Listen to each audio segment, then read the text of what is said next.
Assalamualaikum warahmatullahi wabarakatuh. Pada kesempatan kali ini kita akan menyampaikan sebuah video animasi yaitu tentang mata kuliah psikologi pembelajaran. Pada kesempatan kali ini judul video kita adalah pengertian belajar, model belajar, tipe-tipe individu yang mempengaruhi belajar.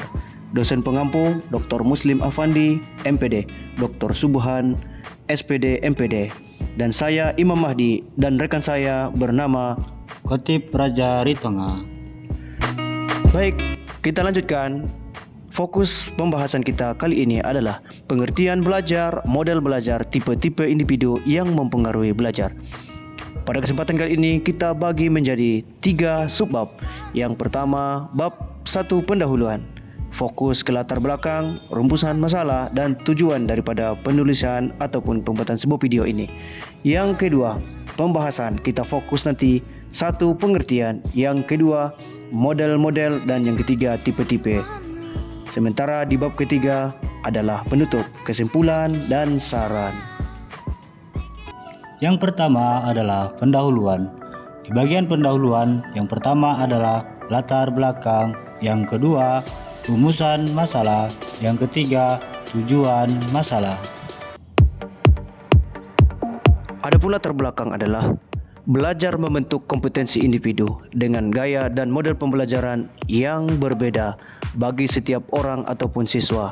Memahami ini membantu seorang pendidik atau seorang guru menyesuaikan strategi untuk memaksimalkan potensi siswa, karena pada hakikatnya seluruh siswa adalah hebat di bidang masing-masing. Yang kedua adalah rumusan masalah. Yang pertama, apa saja pengertian belajar menurut para ahli? Yang kedua, apa saja model-model belajar? Yang ketiga, apa saja tipe-tipe individu yang mempengaruhi belajar? Tujuan dari pembuatan video ini adalah yang pertama, mengetahui pengertian belajar menurut para ahli. Yang kedua, mengetahui model-model belajar. Dan yang ketiga, mengetahui tipe-tipe individu dalam mempengaruhi belajar. Di bagian bab 2, pembahasan. Yang pertama adalah pengertian, yang kedua model-model, yang ketiga tipe-tipe. Poin pertama, pengertian. Kita mengambil beberapa ahli. Yang pertama J.W. Sandrock, kemudian Wolfgang, Hughes, dan Wolkoff. Dan kita mengambil pendapat seorang ilmuwan muslim yaitu Imam Al-Ghazali. J.W. Sandrock. Belajar adalah proses di mana pengalaman menghasilkan perubahan yang relatif permanen dalam pengetahuan atau perilaku. Sedangkan menurut Wolfgang, Hughes, dan Wolkoff, belajar melibatkan perubahan yang dapat diukur dalam perilaku atau pemahaman sebagai respons terhadap pengalaman atau instruksi. Dan yang terakhir adalah Imam Al-Ghazali. Belajar sebagai bentuk ibadah yang sangat penting dan ajaran agama, khususnya ajaran agama Islam.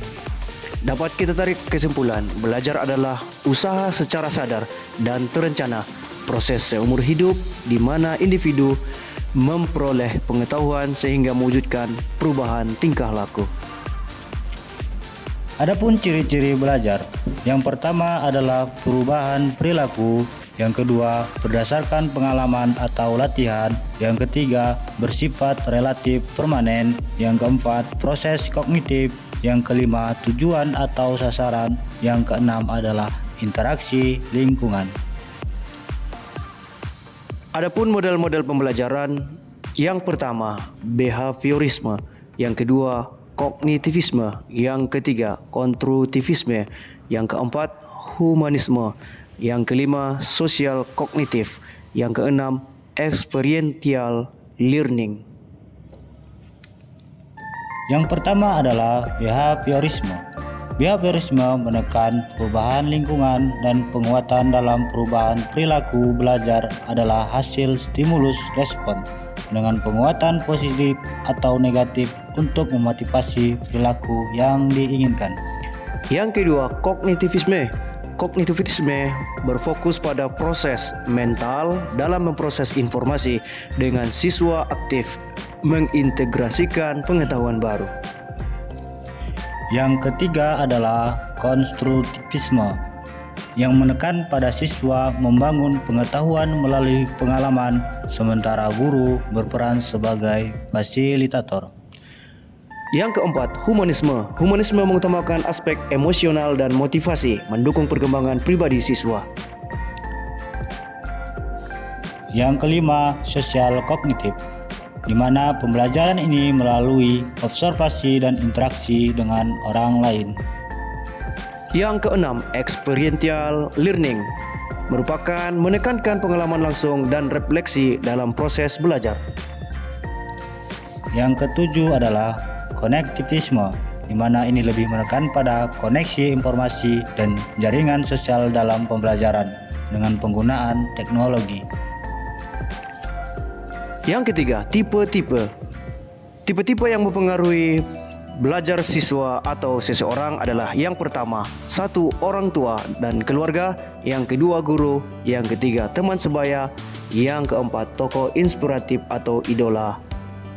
Kemudian yang kelima, diri sendiri atau kita sebut dengan internal factors. Kemudian yang keenam, lingkungan sekolah, dan yang ketujuh, masyarakat dan media. Kemudian yang terakhir adalah bab penutup, di mana kesimpulan yaitu belajar adalah usaha secara sadar dan terencana proses seumur hidup, di mana individu memperoleh pengetahuan sehingga mewujudkan perubahan tingkah laku. Yang kedua adalah saran, di mana yang lain silakan membaca untuk sebagai sumber sehingga bisa menambah wawasan. Kemudian saya sampaikan demikian video kali ini, semoga bermanfaat. Terima kasih. Assalamualaikum warahmatullahi wabarakatuh.